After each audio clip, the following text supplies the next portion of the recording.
teman-teman, balik lagi kita ke sekolah minggu online di hari Minggu ini. Nah, sayang sekali ya kita belum bisa ketemu di sekolah minggu seperti biasa. Tapi kita harus tetap memuji Tuhan ya. Nah, yuk kita semangat berpuji Tuhan. Kita siapkan hati kita buat memuji Tuhan dan menyembah Tuhan. Kita nyanyikan lagu Ku Mau Cinta Yesus.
Kau sudah mendengarkan kami di sini, walaupun kami masih beribadah online, biarlah kami bisa selalu memuji nama-Mu dan siapkan hati kami untuk memuji dan memuliakan-Mu. Terima kasih Bapa, di dalam nama Tuhan Yesus kami berdoa, haleluya, amin. Nah, kalian sudah semangat belum buat memuji Tuhan? Kita angkat satu pujian, Ku Daki-Daki.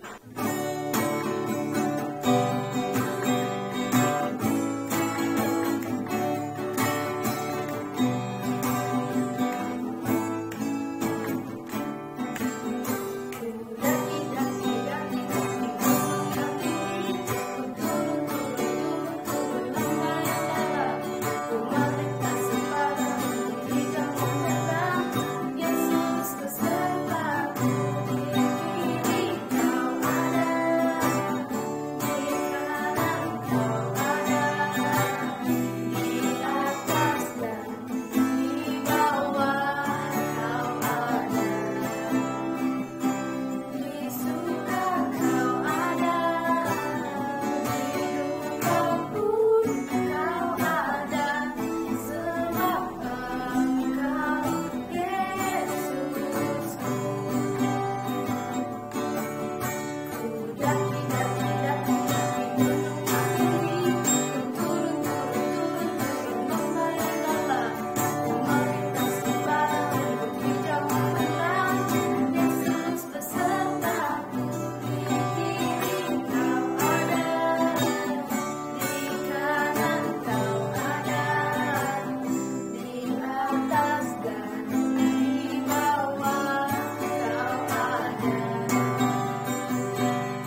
baca kitab suci.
Nah, kita harus baca firman Tuhan setiap hari ya.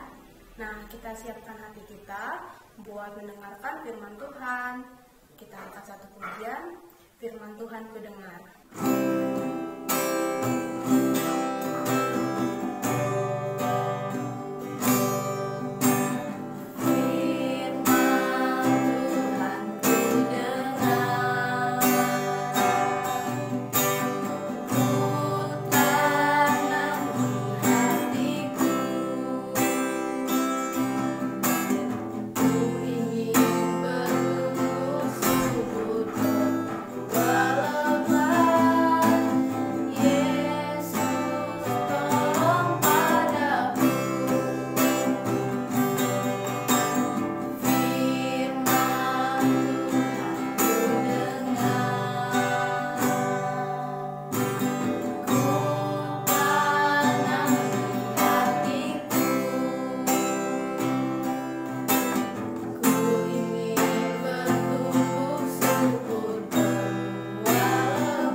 Untuk mendengarkan firman Bapa dan juga berkati guru yang akan membawakan firman-Mu.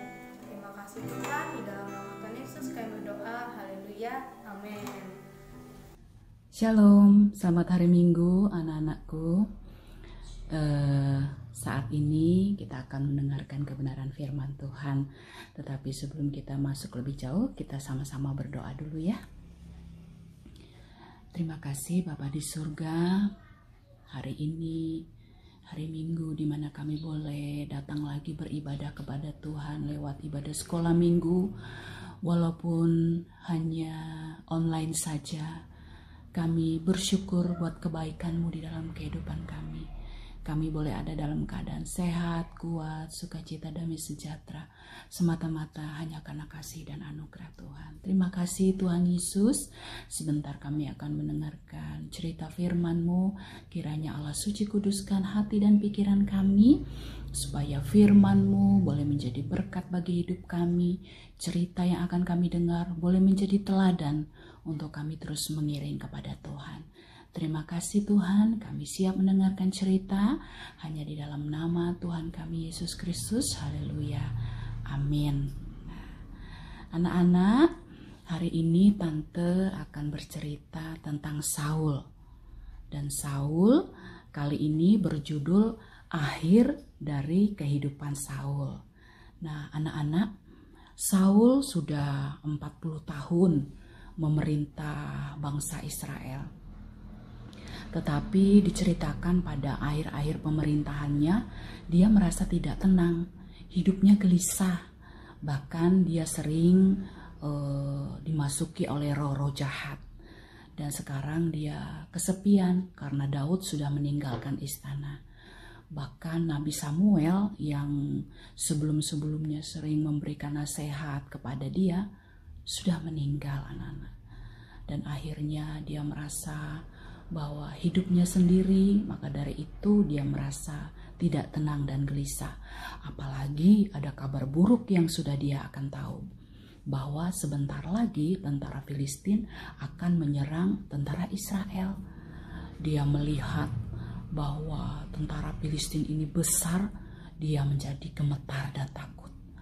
Dia bingung kemana harus meminta pertolongan, kemana harus minta pendapat untuk menghadapi tentara Filistin yang besar. Akhirnya dia berdoa, anak-anak. Dia berdoa kepada Tuhan. Dia katakan, ya Tuhan, tolonglah hambamu. Berikanlah hambamu kemampuan supaya hambamu bisa melawan bangsa Filistin ini. Tolonglah hambamu ya Tuhan. Tapi apa yang terjadi, anak-anak?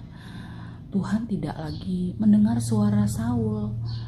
Tuhan tidak lagi menjawab doanya. Tidak dijawab baik lewat mimpi ataupun melalui nabi seperti yang sudah terjadi selama ini. Akhirnya Saul merasa putus asa. Nah, malam harinya dia mempunyai satu rencana. Dia pergi bersama kedua pengawal kepercayaannya. Dia berangkat dari tempat berkumpulnya bangsa Israel. Dia pergi bersama kedua pengawal kepercayaannya. Dia menyamar, anak-anak. Dia menyamar supaya tidak ada orang yang mengenalnya sebagai Raja Saul. Akhirnya tengah malam tibalah mereka di sebuah rumah, dan di rumah itu tinggal seorang perempuan. Nah, perempuan ini, anak-anak, dia mempunyai keahlian berhubungan dengan orang yang sudah meninggal. Dan orang seperti ini disebut perantara arwah. Nah, pada saat mereka bertemu, Saul berkata, coba engkau menenung. Tolonglah saya, panggilkan orang yang akan saya katakan kepadamu. Nah, perempuan ini berkata, karena kan dia tidak mengenal siapa Saul. Karena kan Saul tadi sudah menyamar ya anak-anak. Dia berkata seperti ini, apakah kalian tahu bahwa Raja Saul sudah mengusir semua orang-orang pemanggil arwah di negeri ini. Nah, jika nanti aku membantu kalian untuk memanggil roh arwah kepadaku, dan nanti Raja Saul mengetahuinya, pasti aku dibunuhnya. Begitu kata perempuan itu. Tetapi Saul dengan tenang berkata, demi nama Tuhan yang hidup, percayalah, tidak ada kesusahan yang akan kau alami pada saat engkau membantu saya. Silahkan, lakukanlah tugasmu, bantulah aku, panggilkan seseorang yang bernama Samuel. Begitu kata Saul. Akhirnya perempuan ini mengikuti apa yang sudah dikatakan oleh Saul. Dia melakukan tugasnya, melakukan pekerjaannya sebagai perantara arwah. Saat dia sudah mulai melakukan pekerjaannya, tiba-tiba perempuan ini terkejut. Hah, engkau kah Saul? Engkau menipu aku ya? Saul berkata, tidak, jangan takut. Segeralah panggilkan Samuel. Apa yang kau lihat? Segeralah, kata Saul. Akhirnya perempuan itu berkata, aku melihat seorang tua memakai jubah, katanya begitu. Dan Saul pun merasa sangat senang. Dia berkata, itu Samuel. Sambil dia berlutut menyembah ke tanah. Nah, akhirnya Samuel ini berkata, mengapa engkau memanggil aku? Mengapa engkau mengganggu aku? Begitu kata Samuel. Nah, anak-anak, Saul berkata, aku terjepit, katanya. Aku terjepit. Bangsa Filistin sudah bersiap ingin berperang melawan bangsa Israel. Sementara Tuhan sudah undur daripadaku. Ia tidak mendengarkan doaku lagi. Maka dari itu aku memanggil engkau Samuel. Aku ingin meminta pendapatmu atau nasihatmu buat aku. Kemudian Saul berkata, mengapa engkau bertanya kepadaku? Tuhan telah berpaling daripadamu. Ia telah melakukan apa yang kukatakan padamu. Ia telah mengambil kerajaan, kemudian dia menyerahkannya kepada Daud. Karena engkau tidak taat kepada Tuhan saat ia memerintah untuk menghukum orang Amalek. Sekarang Tuhan akan menyerahkan engkau beserta anak-anakmu ke tangan orang Filistin. Besok engkau akan mati. Engkau akan mati dan anak-anakmu juga akan mati. Dan engkau akan bersama-sama dengan aku. Nah, anak-anak, setelah Saul mendengar perkataan Samuel, Saul menjadi takut. Dia gemetar, kemudian dia jatuh ke tanah. Perempuan dan 2 pengawal kepercayaannya melihat apa yang dilakukan Saul, mulai membujuk dan berusaha membuat Saul bangun. Perempuan itu berkata, bangunlah, kalian harus makan dan minum karena perjalanan kalian masih jauh. Akhirnya perempuan itu pergi ke belakang. Dia memotong atau menyembelih anak lembu yang tambun. Kemudian dia membuat roti yang tidak beragi karena sudah tidak ada lagi waktu untuk membuat roti yang beragi. Jadi akhirnya Saul bangun, kemudian mereka makan dan minum. Setelah selesai, mereka kembali ke tempat mereka. Sepanjang malam mereka berjalan sampai pada matahari terbit. Mereka baru tiba kembali di perkemahan tentara Israel di pegunungan Gilboa. Apa yang dikhawatirkan oleh Saul akhirnya terjadi juga, anak-anak. Saat matahari sudah terbit, suasana sudah mulai terang, mulailah tentara-tentara Filistin menyerang tentara-tentara Israel. Maka terjadilah peperangan yang besar. Tentara Israel tidak kuat, mereka mundur ketakutan. Banyak orang terbunuh, tentara-tentara banyak mati terbunuh. Begitu juga Yonatan, sahabat Daud, dan kedua adiknya mati terbunuh. Saul juga terluka parah, tetapi Saul tidak mau terlihat masih hidup oleh musuh-musuhnya, orang-orang Filistin. Dia kemudian pergi lari saat sudah terluka parah. Dia meminta salah satu prajuritnya untuk segera membunuhnya, tetapi prajuritnya menolaknya. Akhirnya Saul mengambil pedangnya sendiri dan Saul membunuh dirinya sendiri. Saul pun mati. Keesokan harinya, tentara-tentara Filistin mulai memeriksa semua mayat-mayat dan mereka menemukan mayat Saul dan ketiga putranya. Mereka memenggal kepalanya dan mengambil senjatanya. Senjata-senjata ini pun disimpan di salah satu kuil dewa mereka.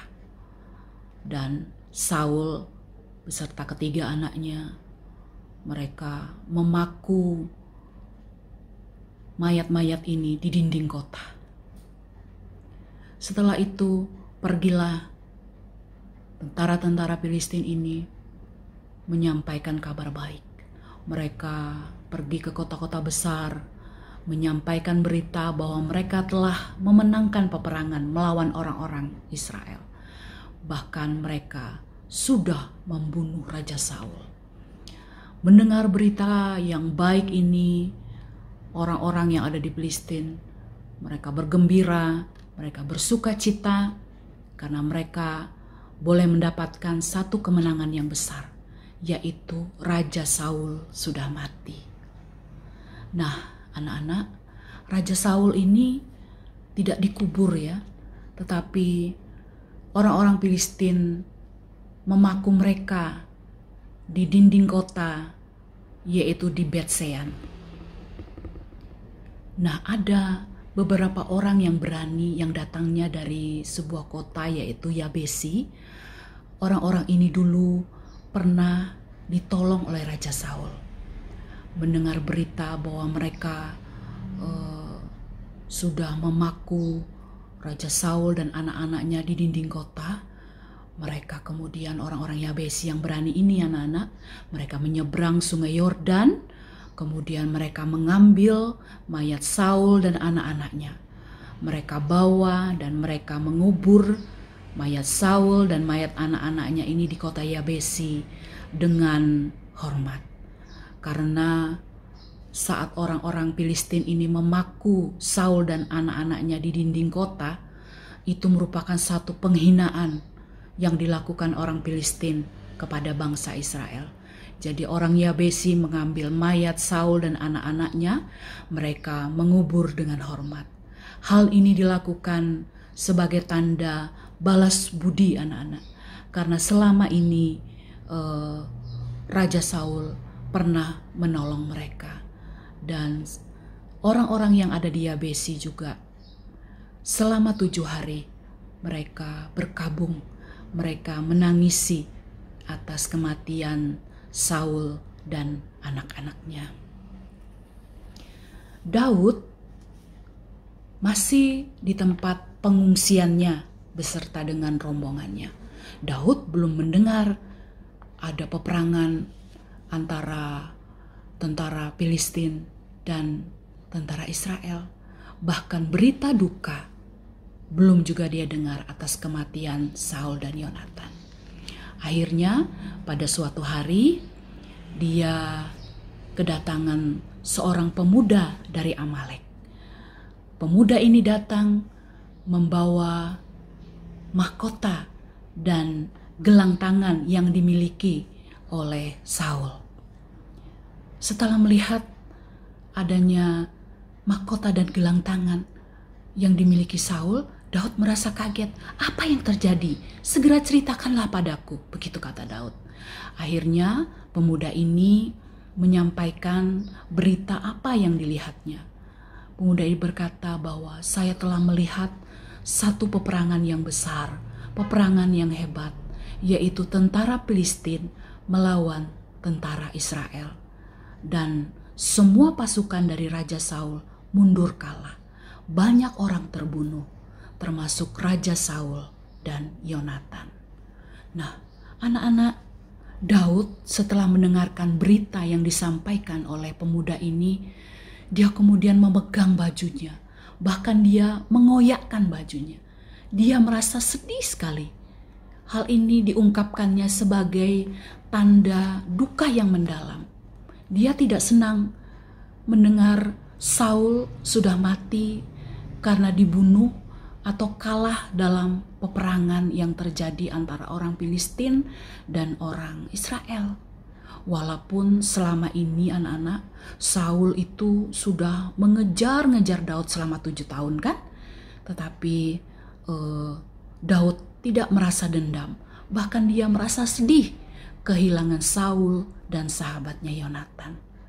Bahkan secara khusus juga dia merasa sedih karena bangsa Israel kalah. Banyak orang yang mati saat peperangan ini terjadi. Akhirnya anak-anak, untuk mengungkapkan rasa kesedihan daripada Daud menyampaikan nyanyian ratapan. Nyanyian ratapannya ini diungkapkan sebagai tanda duka yang sangat mendalam kepada Saul, kepada Yonatan sahabatnya, dan kepada semua orang-orang Israel yang sudah terbunuh, yang kalah dalam peperangan melawan Filistin. Dan tante ingin kita semua juga bisa membaca nyanyian ratapan ini ya. Anak-anak buka Alkitab, kita akan sama membaca di dalam 2 Samuel pasalnya yang pertama ayatnya yang ke-21 sampai ayatnya yang ke-27. 2 Samuel pasalnya yang pertama ayatnya yang ke-21 sampai ayatnya yang ke-27 bunyinya demikian. Hai gunung-gunung di Gilboa, jangan ada embun, jangan ada hujan di atas kamu. Hai padang-padang pembawa kematian, sebab di sanalah perisai para pahlawan dilumuri, perisai Saul yang tidak diurapi dengan minyak. Tanpa darah orang-orang yang mati terbunuh, dan tanpa lemak para pahlawan. Panah Yonatan tidak pernah berpaling pulang, dan pedang Saul tidak kembali dengan hampa. Saul dan Yonatan, orang-orang yang dicintai dan yang ramah dalam hidup dan matinya, tidak terpisah. Mereka lebih cepat dari burung Raja Wali, mereka lebih kuat dari singa. Hai anak-anak perempuan Israel, menangislah karena Saul yang mendandani kamu dengan pakaian mewah dari kain kirmizi, yang menyematkan perhiasan emas pada pakaianmu. Betapa gugur para pahlawan di tengah-tengah pertempuran. Yonatan mati terbunuh di bukit-bukitmu. Merasa susah aku karena engkau, saudaraku Yonatan. Engkau sangat ramah kepadaku. Bagiku cintaku lebih ajaib daripada cinta perempuan. Betapa gugur para pahlawan dan musnah senjata-senjata perang. Nah, anak-anak yang dikasihi Tuhan, kita sudah mendengar cerita akhir dari kehidupan Saul. Saatnya kita menarik kesimpulan dari awal cerita Saul sampai kepada akhir hayatnya. Kalau kita boleh lihat gambar yang sudah Tante persiapkan buat kalian, sebenarnya awal kehidupan Saul itu menanjak ya anak-anak, menanjak ke atas. Karena pada awalnya Tuhan sudah menyiapkan, Tuhan sudah merencanakan jalan hidup yang gemilang, yang lebih baik buat Saul. Itu ditandai dengan awal-awal kehidupannya, saat keledai-keledai betinanya hilang, kemudian dia mencarinya dan tiba di kota, kemudian menemui atau mendapati Nabi Samuel. Nah, setelah itu dia boleh makan bersama-sama dengan tua-tua yang ada di kota itu. Saul sangat dihormati di kota itu. Akhirnya pada cerita selanjutnya, Saul diurapi oleh Samuel untuk menjadi raja yang pertama bagi bangsa Israel. Kemudian setelah itu Tuhan memberikan lagi banyak-banyak pengurapan di dalam kehidupan Saul. Tuhan sudah mulai mengubah hati Saul dengan roh Tuhan untuk lebih banyak lagi melakukan hal-hal kebaikan. Dan di dalam masa kehidupannya saat itu, Tuhan sangat memberikan banyak kemenangan buat Saul. Nah, tetapi di atas perjalanan hidup yang menanjak, akhirnya menurun ya anak-anak, menurun. Kenapa menurun? Nah, ternyata di dalam kehidupan Saul, dia mulai tidak taat kepada Tuhan. Saul sudah mulai tidak mendengarkan apa yang diperintahkan oleh Samuel kepadanya. Berarti dia tidak melakukan kehendak Tuhan yang seharusnya dia harus kerjakan. Kemudian Saul mulai iri kepada Daud, bahkan ingin membunuhnya, bahkan juga ingin membunuh Yonatan. Nah, setelah itu Saul dalam cerita selanjutnya membunuh banyak sekali imam-imam yang ada di Nob yang tidak bersalah ya anak-anak.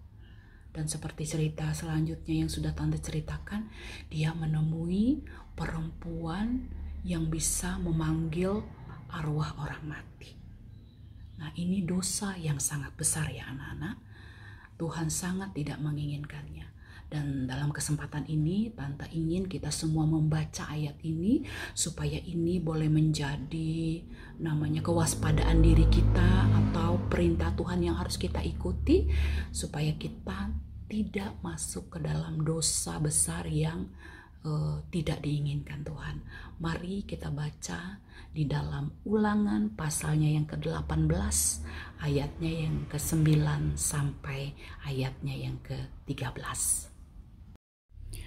Ulangan pasal 18 ayatnya yang ke-9 sampai dengan ayatnya yang ke-13 berbunyi demikian: bertenung dan bernubuat.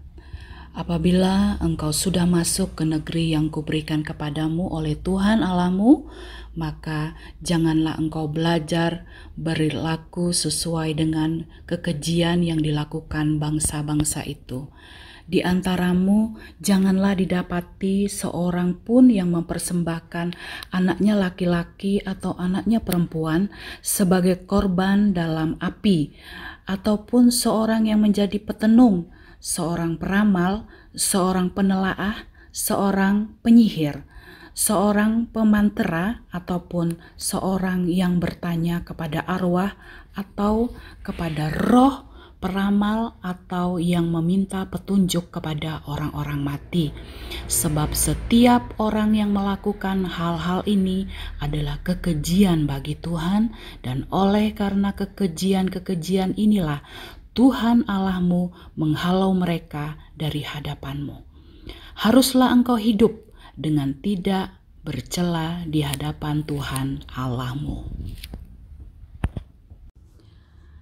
Dari cerita akhir perjalanan kehidupan Saul, kita bisa belajar bahwa orang yang menolak mengikuti jalan Tuhan akan berakhir dalam kehancuran.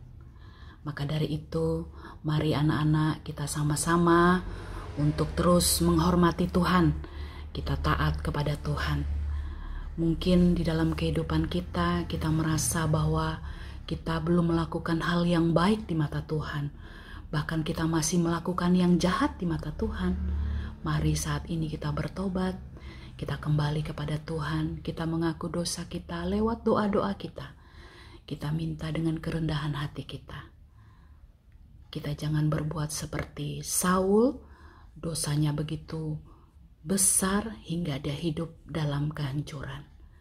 Dia mati dengan membunuh dirinya sendiri. Kita tidak boleh mengikuti hal tersebut, tetapi mari kita hidup dalam kebenaran firman Tuhan. Kita boleh taat dan setia kepada Tuhan. Demikian cerita kita pada hari ini, kiranya boleh memberkati anak-anak, memberkati tante, memberkati kita semua yang sudah boleh menonton ibadah sekolah minggu secara online ini. Tuhan Yesus memberkati. Shalom.